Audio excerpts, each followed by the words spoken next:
guys, how are you doing today? I am bringing you the November releases of the Cozy Mysteries. So I know that I was thinking about doing sort of like a bi-monthly release, but then I looked at some of the releases for November and I was like, you know what? November gets its own month, and then December's gonna get its own month, and then I'll decide what I want in 2018. But today I am bringing you 5 cozy mysteries that are either firsts in their series or they're in their first 5, sort of the beginning of the series. I don't feel like it's okay to sort of say, here's the 24th of the Janet Ivanovich series, because I feel like you're like, well, what about the first one? And I want to sort of be at the front of the series, if that sort of makes sense. So without further ado, let's get started. The very first one that I'm going to mention is Much Ado About Murder, like Shakespearean's Much Ado About Nothing, by Elizabeth J. Duncan. And it looks like this is about a costume designer named Charlotte, and she's got another murder on her hands. This is the 3rd book of this series. So it looks like the Catskills Shakespeare Theater Company is doing Much Ado About Nothing, and it seems like their company is sort of getting a lot of reviews, good reviews, and it's starting to draw more people to their company, and they've actually been able to hire a very popular British actress. Her name is Audrey Ashley. Now, she's sort of a diva and is trying to change everything. She wants to fire the current director and get the new director to come on. Well, it doesn't really work in her favor. The new director comes on and actually starts laying off people, including Audrey herself. And everyone's throwing a fit. They're not quite sure what's going on. Is the play going to continue when the new director is found killed on a casting couch? And it looks like he's holding a gun in his hand. So is it suicide? Is it murder?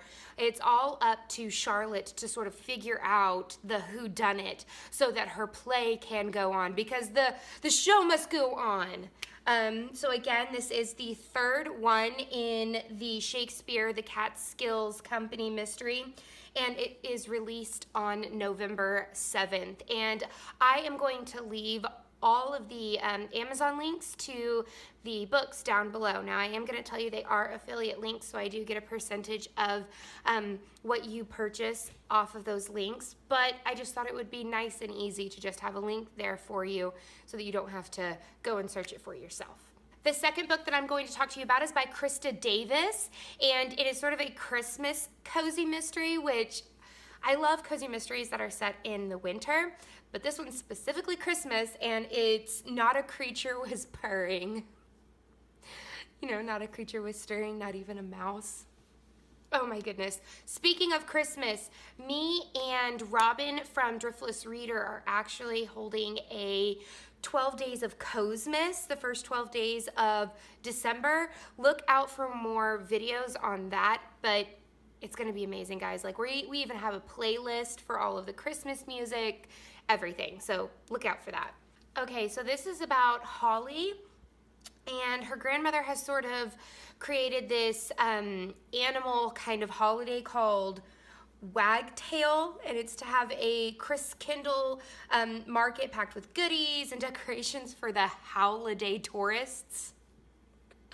I'm sorry, this whole entire just synopsis is, oh my goodness, it's cracking me up. But Holly's holiday sort of takes a turn when her old flame comes back to town with his new fiance, and they're staying in the Sugar Maple Inn. A love triangle is the very last thing on her mind, but it seems that it's thrust upon her. So not only does she have the love triangle on her mind, but her Jack Russell Terrier, Trixie, actually ends up finding a dead body of sort of a pet clothing tycoon. And it's up to her and her cat Twinkletoes to sniff out the killer to keep Christmas from going to the dogs. I know that Krista Davis is a very, very popular cozy mystery author. I actually haven't read any of her books, but I do plan on it. This book, Not a Creature Was Purring, comes out on November 7th. The third book that I am bringing to you is Hark, the Herald, Angels Slay. This is a year-round Christmas mystery, and it is by Vicki Delaney, and it's a Christmas actual series. How fun is that? So this is a series that surrounds Rudolph, New York. This is actually the third in this series, and it seems like there is Christmas in July. Santa has sort of come to relax this summer, and Mary Wilkins is the owner of Mrs. Claus's Treasures and is looking forward to a really busy weekend, sort of a Christmas in July kind of weekend. But of course, we can't have it being nice and neat in a cozy mystery, and Mary's ex-fiance decides to show up and sort of ruin the pre-holiday sort of festivities. And she does her best to sort of ignore him. It's really clear to her that Max is there not for the magazine, but to sort of win Mary's heart back.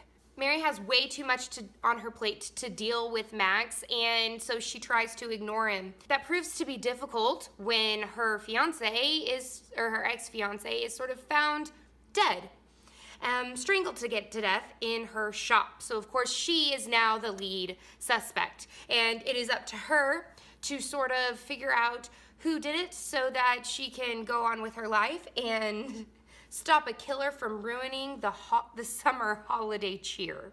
And the fourth book that is going to be releasing in November is A Deadly Eclair, and this is actually a first in this series. It is by Daryl Wood Gerber. So Mimi Rousseau has always wanted to own her own bistro and inn.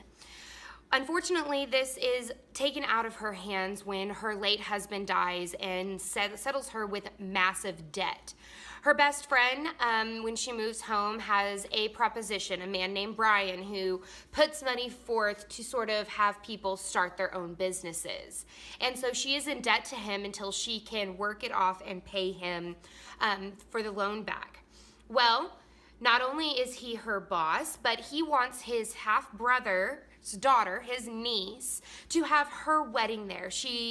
Mimi is super excited to have this wedding at her inn, but she feels like things are going to have a turn for the worse.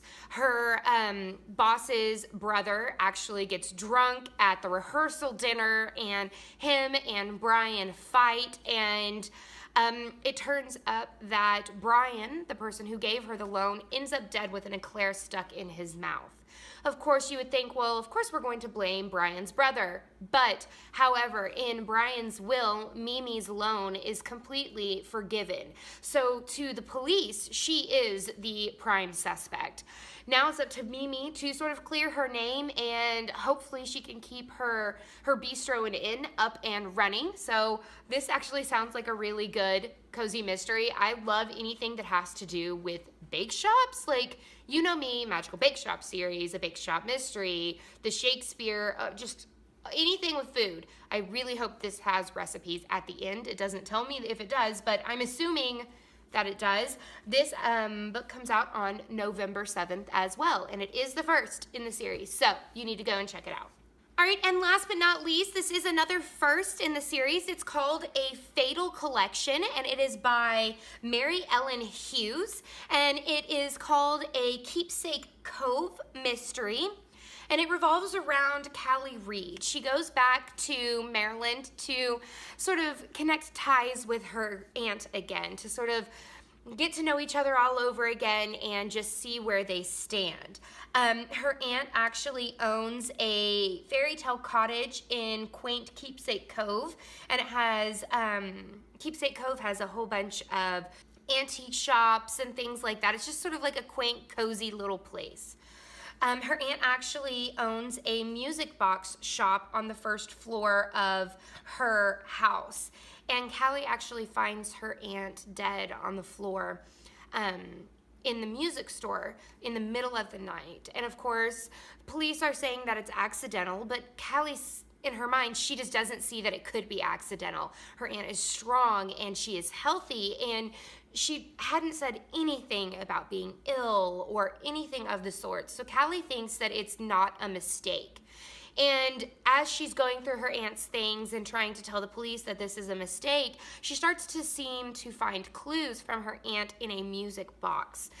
Are they warnings of maybe harm to come to Callie? Are they trying to tell her what really happened? That's what Callie is there to find out. And she is going to try and figure out, was it an accident? Did her aunt die via a malicious intent, or did her aunt actually die from natural causes, from a fall? That's what you're trying to figure out. And so this actually sounds like a really good book and a new series, and I always love new series, and this one comes out on November 8th. So that is the end of the November Cozy Mystery releases, and I hope that you enjoyed it. Let me know if you like that I just put November in here, or would you have preferred November and December? I just sort of feel like if I have November, I can do 5 books from November instead of trying to do 6 books from November and December, and then maybe I accidentally cut out a book that would have been absolutely fantastic to tell you guys about. So that's the end of this chapter of Courtagonist. I hope that you guys found some new cozies to read along with this. I am super excited to look up a lot of these, especially the ones that are first, like the Deadly Eclair. That sounds really, really good. Of course, it's got food in it, so it's going to sound good to me. Please go look on my other social media. I have new pictures coming up every single day on my Instagram, Courtagonist. I am actually almost to 500 on both of these channels, my YouTube and on my Instagram. So please like this video and subscribe if you haven't already. And until next time, guys, happy reading. Bye.